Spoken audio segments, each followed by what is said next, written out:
Sometimes the scariest things aren't found in horror movies, but in what we've come to see as childlike and wholesome. SpongeBob is all about that. Behind his absurdity and humor often lie dark and even disturbing themes. Now let's look at 3 episodes where this is shown. The first episode is Jellyfish Planet. It begins with SpongeBob and Patrick happily and carefree catching jellyfish in a jellyfish field. Later that night, a cave appears in the distance, and someone peeks out from inside watching them. SpongeBob even says, "Is it just me, or does the jellyfish field look a little different today?" But Patrick doesn't think much of it and just goes to sleep on a rock. SpongeBob wants to go catch jellyfish in that cave, but it turns out he's just running off after one of them. Meanwhile, inside the cave, some huge, terrifying Medusa is devouring another Medusa and creating clones of her with black eyes. And then she'll be spawning these clones by the dozen. One of these Medusas finds Patrick asleep, sucks him inside her, and creates a clone of him as well, while the real Patrick's body is carried away somewhere. Then SpongeBob goes back to him and says that a new kind of jellyfish must have appeared, one that doesn't sting, and that he's going to take one home. And here's what Patrick suggests. "I caught a lot of jellyfish too. SpongeBob, let's give them out to all our friends." As they head home, SpongeBob says they'll give everyone a jellyfish but not a squid board, because he simply doesn't need it. Patrick disagrees and pushes one Medusa into the house anyway, using a Quidward, and SpongeBob doesn't even notice that a clone is forming right behind him. Well, SpongeBob goes to bed, taking that jellyfish he brought back from the field with him. And when he closes his eyes, she looms over him, opens her mouth and, "Oh, I can't sleep." So he goes to watch some late-night horror movies. But Medusa isn't giving up and is still trying to gobble up SpongeBob. Only tonight, she just can't seem to pull it off. In the morning, SpongeBob locks Squidward in a cage and goes to work. While he's away, Squidward eats Gary and clones him as well. Meanwhile, something strange is going on in the crab restaurant. All the fish turn out to be clones, and for some reason, they all order crab burgers without mayonnaise. One fish orders a regular one. Everyone notices it right away, starts buzzing. Then Mr. Krabs walks in and says, "I'm sorry, sir, we don't have the condiment you asked for right now. Here, have this Medusa hat as a gift." SpongeBob sees all this and thinks it's kind of strange, since they just had a delivery of mayonnaise. He goes into the kitchen, and there he finds Patrick standing in his place. When SpongeBob asks him what he's doing there, Patrick says, "I'm going to replace you and everyone like you." SpongeBob laughs at this and heads to the pantry for some mayonnaise. Patrick yells after him, "No, there's mayonnaise!" And suddenly, SpongeBob eats the crab burger with his blue tentacles. Well, okay. SpongeBob goes after the mayonnaise anyway, and sees that behind the boxes is the very same jellyfish we saw in the cave. And suspended above her in their cocoons are the inhabitants of Bikini Bottom. SpongeBob is in shock and tries to escape from the crab, but they give chase. He hides, and Sandy catches him again. Together, they figure out that mayonnaise is the clone's weak spot, but to get it, they have to go back to the crab shop. They're operating undercover, but at some point they slip up, and all those clones expose them. In the end, SpongeBob still gets hit by the mayonnaise, and Mr. Krabs shoots him with it. It melts, and he starts shooting at absolutely everyone he sees. At the same time, all those cocoons in the pantry start to break apart, and the real fish end up right next to the main jellyfish. And they sit there trembling with fear until SpongeBob and Sandy arrive. With their mayonnaise, they manage to defeat the giant jellyfish, and she and her little clones melt away and turn into green slime. And then, at the end of the episode, Mr. Krabs uses that sludge to come up with a new kind of crab burger and starts selling it. Well, the episode is actually pretty scary, but maybe that's because it's based on a classic horror movie. It's called Invasion of the Body Snatchers and was released in 1955. It also features mysterious alien creatures that create doppelgangers so that their relatives can't recognize them, and the creature's goal is to conquer Earth. Is it possible to adapt the plot, themes, and all that from the movie into this SpongeBob episode? I think so, probably. But if you've seen the movie, let me know how similar it actually is, because I haven't gotten around to watching it yet. Episode: The Stone Abyss. SpongeBob and Patty spent the whole day at the Glove World amusement park, but they bought all sorts of glove-themed merchandise there and decided to stay. It's time to go home. They get on the bus, and while they're figuring out how to pay the fare, SpongeBob literally beats the bus drivers with his huge inflatable ball because it keeps spinning back and forth between the driver and Patrick. The driver, who's already been beaten up, says, "Fine, get in. I'll give you a free ride." They get in, but when they arrive, it turns out they're not where they wanted to be because they missed that bus. They find themselves together in a place called the Stone Abyss, which is inhabited by all sorts of strange deep-sea creatures. SpongeBob wants to check the bus schedule to Bikini and tells Patrick to wait for him at the bus stop. And then he sees Patrick leaving alone on the bus. SpongeBob tries to catch up with him, but it doesn't work out, and he ends up staying in that dark place all alone. SpongeBob tries to ask a local resident about the bus, but he doesn't do a very good job of it. And in the meantime, the bus keeps driving right past SpongeBob every time. On top of everything else, the balloon flies away, and SpongeBob decides he's not going to budge from the bus stop. Some time passes like this until he starts to get hungry. Then he eats whatever candy he has left over from the amusement park. He doesn't like them, and all he sees are candy vending machines. And the following scenes, of course, are telling.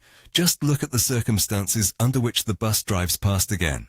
Basically, SpongeBob, who's furious and really strong, heads for the bus and wants to cut in front of everyone in line, but he's scared of everyone and ends up being the last one in line, all the while cursing like crazy. Then he falls asleep, wakes up, the line is gone. He asks the bus conductor when his bus is coming. The conductor says he doesn't understand his accent, and SpongeBob asks like this: "I wish the bus would just show up in 5 seconds.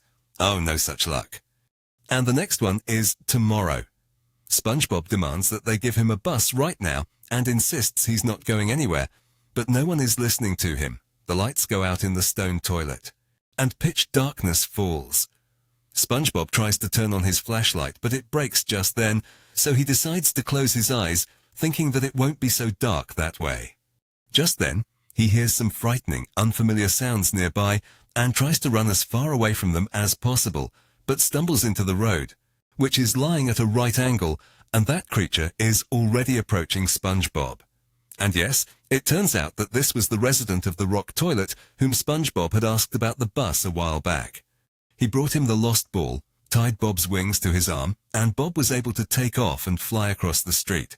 If I hadn't gotten on that bus as a child, this episode would surely have. It seemed scary to you because no matter who I asked, everyone gave the same answer. And it really is a terrifying series in that sense. To be left alone with someone you don't even know. Not only that, but you can't get out of it, and there's no one to ask about it because everyone looks scary and talks strangely. Yeah, that's really creepy. And I'm more than 100% sure that the bus driver was just getting back at SpongeBob for beating him up and was deliberately driving right past him every time. But really, he could have voiced his complaints earlier and not leave someone wandering around in a place they don't know, all night long it turns out. Have you seen my episode? It all starts with SpongeBob bringing home a bag of food for Gary and notices a note on the door. It says that the package he recently ordered is about to arrive, and then the doorbell rings. SpongeBob sees the package and is so excited that he completely forgets to bring that bag of food home. Inside the package was a set of Sea Superman Chikorita toys for playing paddleball. And then there's the challenge from the Dirty Bubble, which requires you to strike the sword 29 trillion times in a row. And SpongeBob took it so seriously that he completely forgot he was actually supposed to beat up Gary. And even when the guy starts hitting on him, he gets annoyed that Gary is distracting him. "Gary, I hate it when you do that. Leave me alone, and let your owner get on with his important business." Anyway, Gary couldn't stand it anymore, and decided to leave SpongeBob. About a week goes by, and SpongeBob decides to visit Patrick. He knocks on the door, but no one answers, so he decides to just walk in. The house is dark and eerie, and a strange voice drifts from a room in the back. "Mima, Mima, pucker up, Mima!" Patrick finds SpongeBob in a terrible state, and SpongeBob tells him that he's just been trying to get through the trials. They go to drink some horse milk, and SpongeBob finally has his first moment of clarity. Especially when I look at this bowl, something about it reminds me I just remembered I need to feed Gary. He grabs that bag of spora food, fills Gary's bowl, calls out to him, but Gary isn't there. Here comes the second epiphany. How long have I been trying to pop that dirty bubble? Almost a week. Really? Are you sure? SpongeBob starts to panic. He runs around the house calling for Gary, but Gary still isn't there. SpongeBob decides to lure him with some food that Gary absolutely loves. He just can't resist it, but it just doesn't work out. He looks around the house and checks with Squidward. Gary isn't there. Later, Patrick and he find a note like this in the mailbox. Dear SpongeBob, the last few years have been the best of my life, and yet I'm leaving. Don't try to look for me. Maybe I'll find an owner who won't forget to fill my bowl every now and then. Sincerely yours, Gary, though I suppose my new owner will give me a different name. Meanwhile, Gary finds himself in the city, very hungry and exhausted. There, in some alleyway, he spots a snail and wants to go over and eat it, but other snails suddenly crawl out of the trash cans, and the sight is pretty creepy, so Gary gets so scared that he immediately takes off. But just around the corner, an unknown creature appears on his path, who turns out to be nothing more than an old woman. She must have mistaken Gary for another snail, because she calls him Metavsi and then takes him back to her home. She feeds him, keeps him warm, and takes care of him, and Gary actually likes it. He's happy. He now has his own room, a bed, and what seems to be a pretty loving owner. In the morning, SpongeBob shows up for work completely exhausted and spills a mushroom burger all over the crabs in the kitchen. The customers complain, and Mr. Krabs comes in to find out what happened. And at the end of their conversation, SpongeBob perks up and happily runs out of the crab's paint to look for Gary again. In the following scenes, we see that SpongeBob and Gary have actually been quite close all along and could have run into each other by chance 100 times already. But that's not how it is. That's not how it is, and in the end, they still don't find each other. But then Gary, in his new home, wants to use the bathroom, and that old lady gives him a wad of paper she was given on the street. And these turn out to be SpongeBob's flyers, in which he begs his girlfriend to come back to him. Then he bangs on the door, and burst snail shells start falling on him, and Gary realizes that the old lady is overfeeding him, and the same thing might happen to him. He tries to escape, but the old woman isn't about to let him go that easily, so she starts pelting him with her food. Gary manages to hide from her, and to make sure she doesn't find him, he slips her another snail, the one that was still in the doorway. That's how it ends. Gary comes back, SpongeBob apologizes, and they go on living their best lives. Personally, this episode really scared me as a kid, because that old lady turned out to be really creepy. As if she had some kind of secret, and she took Gary in, not just for the sake of it, but to, I don't know, chain him up, lock him away, and never let him out. By the way, I read that in the original story, she was supposed to fatten him up so she could eat him later, and she even had an axe, which they later replaced with a cookie, because they thought the whole thing was too scary. I think that even in this version we're watching now, the old woman isn't exactly a sweetheart, so I really feel sorry for the snail that ended up in her clutches at the end. So, which episode did you find the scariest? For me, it was the last one, but you've probably already figured that out. And if you haven't seen any of those here, feel free to mention in the comments the episodes that you personally found scary. I'm compiling and noting all of this down so I can use them in future videos as well. That's all for now. Bye!